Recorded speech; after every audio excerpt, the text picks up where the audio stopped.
নারে বাজান না, কবর বলতে বোঝায় মানুষের মৃত্যুর পর থেকে শুরু করে কিয়ামত পর্যন্ত জগৎটাকে বলা হয় কবরের জগৎ। সুতরাং বাবারা আমার, আমরা যারা আগুনে পুড়ে মারা যায়, যারা পানিতে ডুবে মারা যায়, যারা হাঙ্গর কুমিরে খেয়ে ফেলে, তাদের কবর কোথায়? ইয়া দ্বারা মুসলমান শুনে নেন, আমার আল্লাহ তোমাকে বানাইতে সময় লাগবে না, হুকুম দিলে হয়ে যাবা।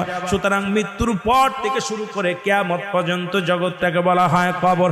এই কবরে যেদিন শোয়া দিবে, এক নম্বরে আসবে একজন ফেরেশতা, তার নাম হলো নোমান ফেরেশতা।